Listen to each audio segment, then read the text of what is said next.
Life is full of big moments of change and transformation where we have to pivot on our path. Those moments come with a wide variety of emotions, from fear and anxiety to joy and relief. I'm Kelly Koopmans. And I'm Mary Nam, and this is Hard Turn.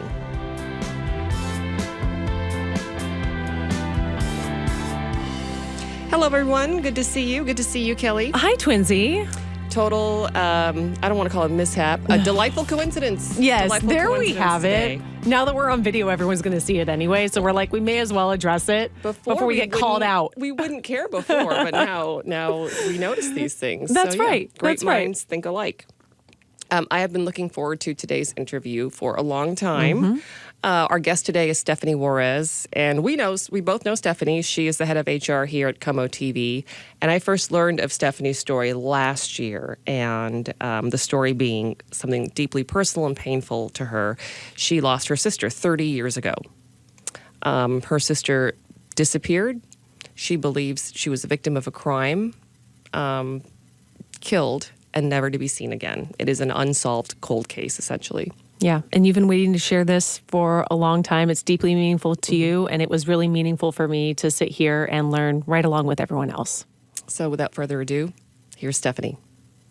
Stephanie, thank you so much for joining us. I have been wanting to do this interview for a long time, and I'm really happy that you're here today to share your story. For people who are not familiar with your sister, what happened, tell us what happened to Erin. Yeah, thanks for having me for sure. In 1993, my husband was in the Air Force in Tacoma, Washington, at McChord Air Force Base. We had been married about a year. 1991, so about 2 years. And he was transferred up to Elmendorf because that was considered an overseas assignment. So I was like, okay, yay, we get to stay in the U.S. and be closer to home. And so we moved up to Alaska. We were up there for a few years, and my husband traveled a ton, like 300 days out of the year. So I always joke that I sort of moved to Alaska and he got to travel the world. And I had two young children, Josiah and Olivia, and asked my sister to come up. She was in San Francisco with my dad. He ran a youth hostel in San Francisco, and she said, sure, that sounds great. We'll get to hang out with your sister. She can help me with the kids, and, we'll have a blast while Mike is, out and about. And so she moved up, and she was with us for about a year. And, everybody in our community was married, young military families with young kids. And Erin was like, where do I fit in, kind of a thing. I'm going to go meet some people. So it was a Tuesday, I remember. She went out, and I remember she had a black jacket on. And she said, I'm going to go out and just meet some people. So she went to a bar in Anchorage, and she probably left at 6. She was home by 9:30. And I said, well, how did it go? And we were standing by the microwave in the kitchen, and she said, well, this guy gave me a phone number, and I gave him mine. Or she goes, actually, it was your phone number. And I said, great. And she said, well, maybe he'll call. And it was a very light conversation. And so he called a few days later, and she said, well, we're going to go up to the Girdwood Forest Fair, which is about 35, 40 minutes out of town down the Seward Highway. And I was like, well, great. And so Saturday comes, he pulls up in his car, and he gets out of the car, and it was kind of longer hair, which was unusual, but a little bit to see on a military base because everybody had very short hair. And he had like John Lennon glasses on, I remember, and came to pick up Erin. And my husband immediately said, take your glasses off. So I think he immediately kind of had a feeling of a little bit. He wanted to see his face. Right. And so we chatted for a minute. I don't remember what we talked about. And then my son, Josiah, was 4. And he ran out, and I remember him saying, Auntie Erin, take the cell phone. I mean, so how funny, and that happened. And she said, no, I'm okay. And then they drove off. And we went to bed that night, probably about 10. She wasn't home yet, but she was 24. I didn't really think too much about having to stay up to, And we fell asleep. Well, about 7 a.m. the next morning, the phone rang, and I went and answered it, and it was Dave. Combs is his name. And he said, "Did Erin make it home?" And I was like, my heart just dropped because I knew that I just instantly knew something bad had happened. So I ran upstairs to her bedroom, was at the opposite end of the house, and she had not come home. Her bed was still made. And I was like, oh my gosh. And so woke everybody up and put everybody in the car, and we raced down to Girdwood because it took, 40 minutes to get down there. And there's a little store. Seward Highway is, kind of here, and then you drive down about 8 blocks, and that's where the fair was going on. And there's a little, it's like a ski resort is what it is, and there's a little store, and we pulled up, and I remember practically jumping out of the car because I just wanted to find her. And there's a little bridge across from the store, and I remember Dave was coming this way, and he was eating a hot dog. And when I looked at him, I knew, I was like, I'm about ready to throw up, and he's eating a hot dog. I just knew something bad had happened, and I don't remember what I said to him. There was a stage. I went to the stage and said, can you yell her name? And, we've never seen her again. So that's sort of the short and sweet of the initial what happened. What did police tell you happened? Were the police involved? What happened next?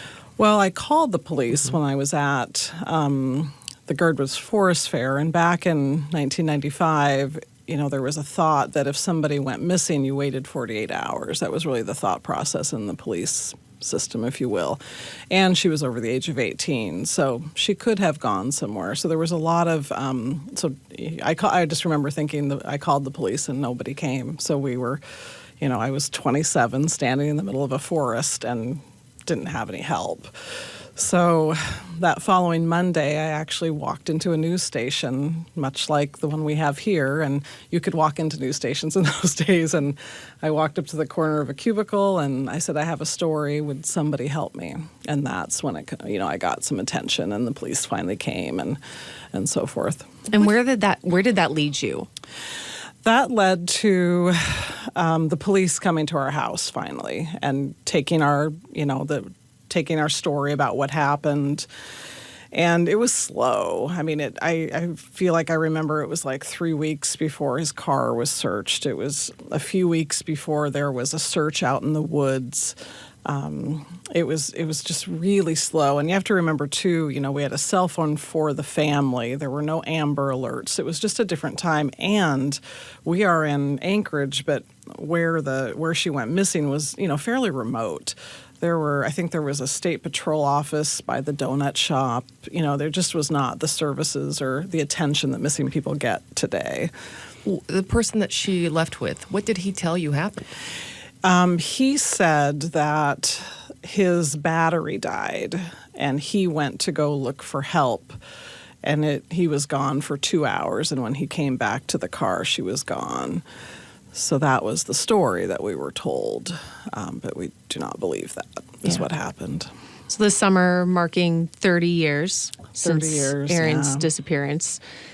With it being unsolved and not having the answers, how do you cope with that? How have you learned to cope with that over time? Yeah, it's a great question. It ebbs and flows. I think how I have dealt with it is to continue to look for her. That is kind of therapeutic, if you will. My husband the other day, when it hit 30 years, he was like, I cannot believe we're here. And I said, I know. So you're still a little shocked that this has happened to you. Even after 30 years, it feels like yesterday. And, she's been missing longer than she was alive. That's a thing to deal with. But I just get up every day and I say, I hope today's the day that we find out what happened, so. You've never sugarcoated what you think happened to her. No. Do you believe she's alive? No. I believe she probably died that night. I think it was either July 1st or 2nd. And I strongly believe that when I saw him eating that hot dog, that she was dead. I just, my husband felt the same way, because part of it too is, my sisters and I were just a couple of years apart, the three of us. I mean, we were kind of like triplets. I mean, we were a package deal, if you will. And she would have never not called me for a ride. She would have communicated. She would have never put us through being worried in a million years. She wasn't even real sure she was going to go on this date, if you will. So I believe something tragic happened shortly, probably within a few hours of after he picked her up. We just don't know what that is. And, why would he wait 12 hours to call us? I mean, if you pick your buddy up, you can't find him in an hour, you're calling for help. So that's suspicious in itself. I think over recent years, especially with the rise of podcasts, there's been a lot of interest in true crime. Mm-hmm. And I've heard different opinions from different families. Some people feel like, is the true crime thing exploitative of the families and the victims, of how people find it as entertainment and they're coming to podcasts to be entertained by this? Right. Or do you feel, and I'll just let you tell me how you feel, or do you feel on the flip side that it's like, well, as the family member, they're talking about it, and can it bring something up? I'm interested in the tug and pull of how it's entertainment for some people. Right. And for you, it's your sister. Yeah, I think if this wouldn't have happened to our family, I would probably think it's entertainment as well. It's taken me it probably took me 20 years to watch a show on a missing person. Mm-hmm. That was a really difficult thing to watch. But then as it evolved, I've always thought it is keeping her name alive. So I'll tell the story 1,000 times. If somebody gets up every day and it's a new story for them, I think it's great. I think it's probably individual to each family, because each missing person has its own idiosyncrasies about, was it a boyfriend? Was it, were there other things going on with that person of why they went missing? No body cases are, they're common, yet a little bit rare. Usually there's some type of evidence or something. So I think any time they're talking about it is wonderful. You guys left Alaska decades ago, but I know you've been back. You've put up pictures of Erin to keep her put face them on the freeway and did all her kinds of name things. alive. How did the family as a whole cope with this, Stephanie? Because you have your relationship with her as a sister. She was also a daughter for your parents. Right. What did that do? How did everyone? Everybody was a little different. I think, my sister Catherine, she's the middle sister, and she was a little bit quieter, and I respect that a million %, And as your kids get older, you recognize that was my parents' daughter. So that's a really different relationship. And, my dad could not talk about it for a really long time. And my mom, she couldn't talk about it either. It was just such a, we're this regular people, and, something really unusual happens. You don't really know. So I think any feelings any of our family had, I just accepted. I just thought everybody deals with this differently. I'm probably the odd one in the case who just went, I'm not stopping, and I'm going to look, and I'm going to make him uncomfortable for the rest of his life, or as long as I'm alive, that he needs to remember what happened, and he should bring an attorney, and he should answer all of our questions. And I would like that in a courtroom. Is there any chance of that happening? What could happen at this point? What to you would bring some sort of a resolution or progress in this? It's a great question, because you really go back and forth. My dream is to sit in a courtroom and hear what happened, and there be justice, whatever that looks like. Other family members just want to know what happened. Many families want to bring her back to Everett and have a funeral. There's just lots of different things. I am still in the justice thought process in this. I want to know what happened. I want to know why it happened. And I want to know why you have waited 30 years to not tell me what happened. Because at some point it becomes a little bit more of the crime, the waiting, than, this happened pretty instantly, I assume, with what happened to her. But the torture that it brings to a family it's unspeakable, I think. That's just my opinion, but, The fact that you're sitting here and able to talk about it, the fact that you have a wonderful family, grown kids, a thriving career, I mean, what you experienced can paralyze people. It can. Right where they are in life. Yeah. They can't move on. Healthy relationships are a problem, jobs. I don't know where you found the strength. 30 years now, Stephanie. If you look back, of course there were difficult times, but did you find that some avenues were, I'm not going to go there. I can't go down this road because it's not good for me. It's not good for my family. Did you experience any of those moments? Absolutely. I mean, I particularly when, after this happened, my husband quit his very successful career. He was a combat controller in the Air Force, which is a really amazing career, and he gave that up for me, to come home.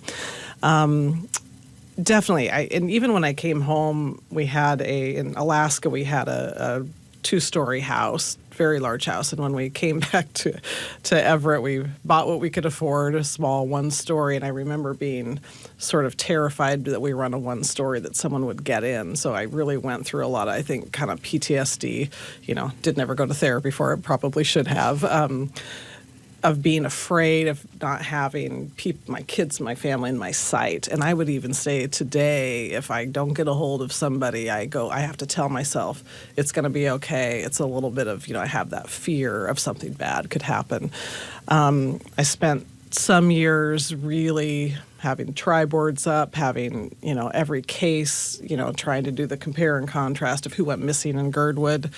And that's probably a whole book itself, So, but I also had to remember, I'm raising a family and I have kids. I'm a wife. I work, and I had to, I think sometimes my husband and I have talked about, thank God we had kids because it really kept us steady and keeping us level and all those things. Because maybe if I didn't have that, maybe it would have gotten a little dark for me. But I think luckily I had an amazing support group in Everett, great friends, wonderful kids, and a very, very supportive husband who just always nodded and said, sure, we'll go do that, or, Are there any plans to go back to Alaska? Oh yeah, I don't have a date, but I'll probably always go back there. Because I do feel some sort of peace in Girdwood, and I'm not sure what that's about. I kind of would like to know what that's about. I don't like being in Anchorage per se. I kind of have sad memories there, but for some reason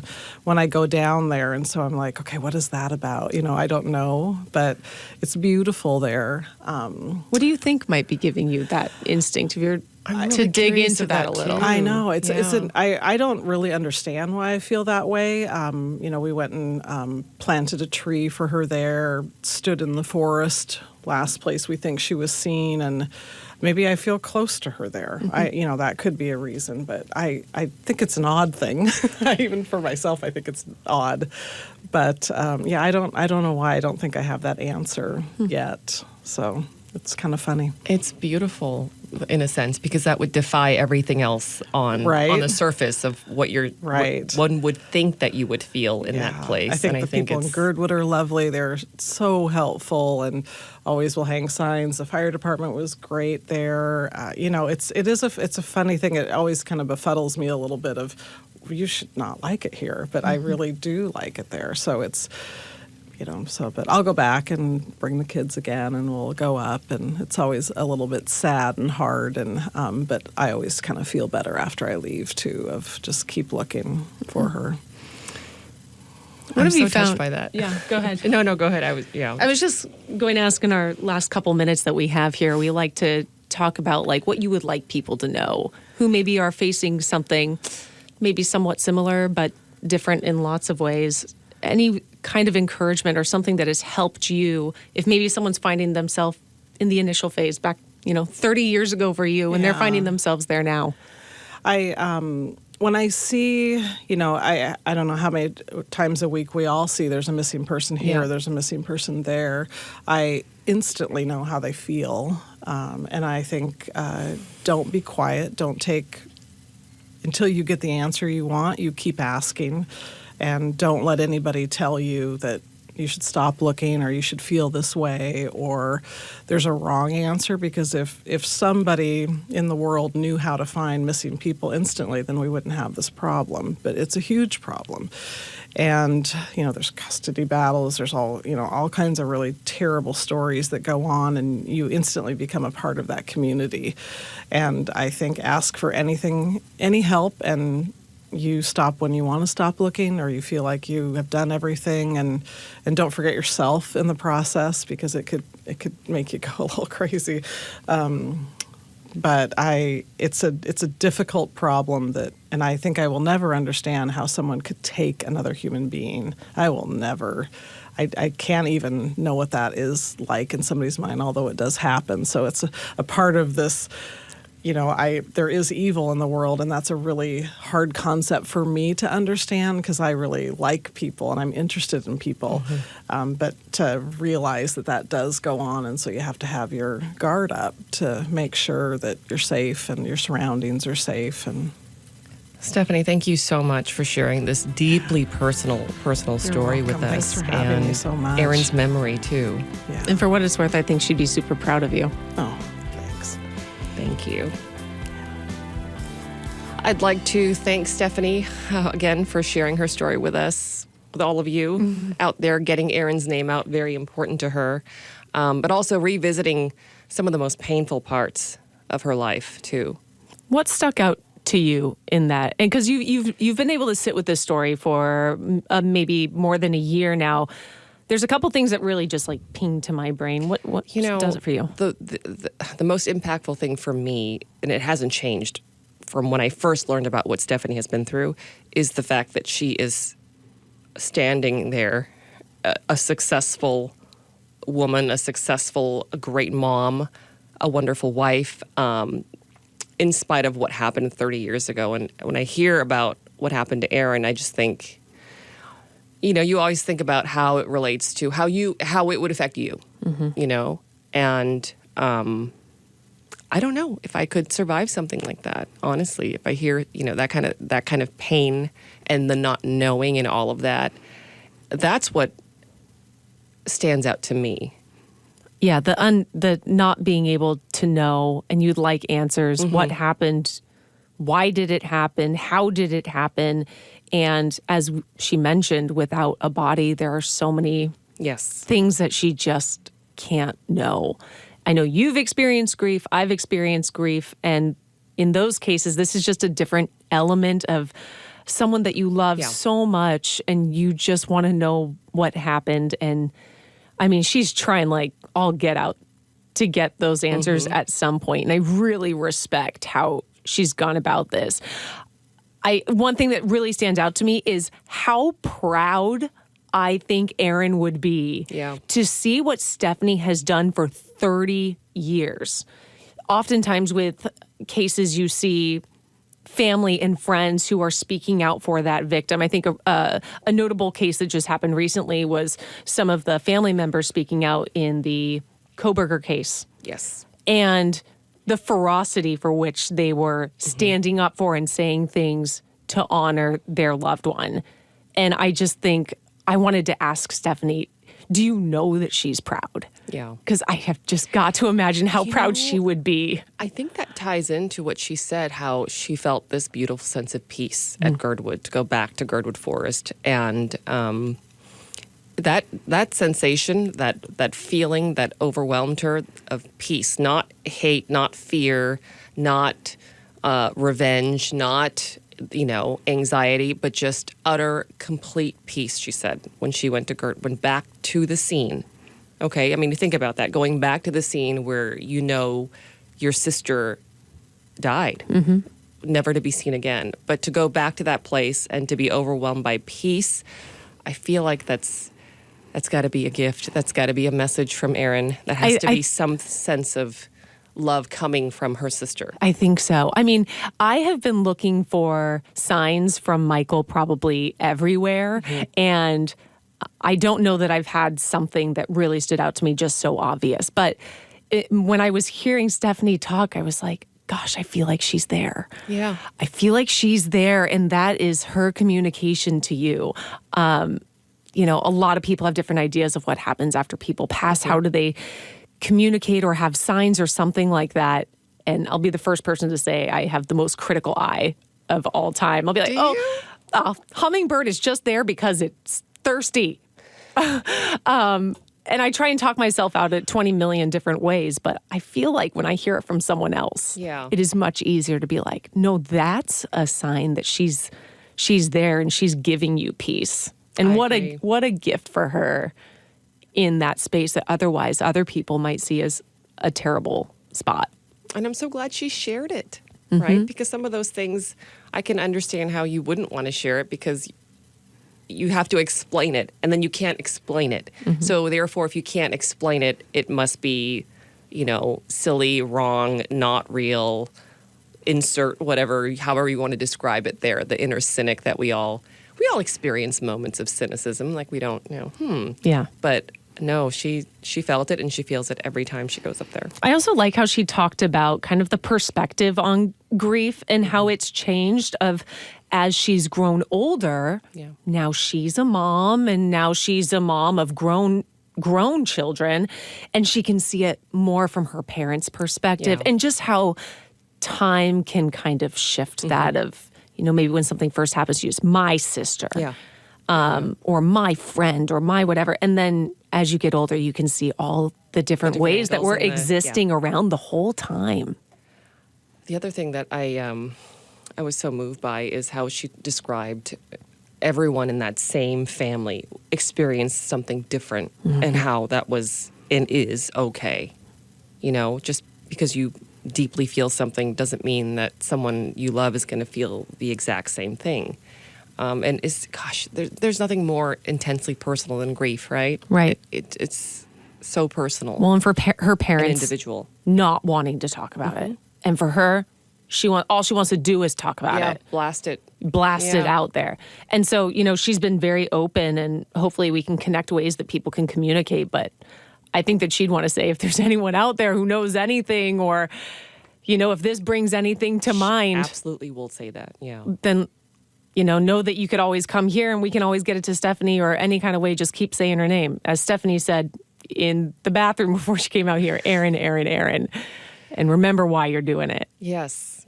And I don't know if the camera's picked up, but, you know, it's still very emotional. You know, her eyes teared up talking about it. It is still very painful, but she is proud to carry Erin's story and legacy and name and picture for as long as she possibly can. It's also made me think about, gosh, Kelly, there are so many stories like that. We cover them every day. Incredibly heartbreaking, but they're not exactly rare, unfortunately, you know? And to know that so many people experience that kind of pain is eye-opening. And humbling. Yeah.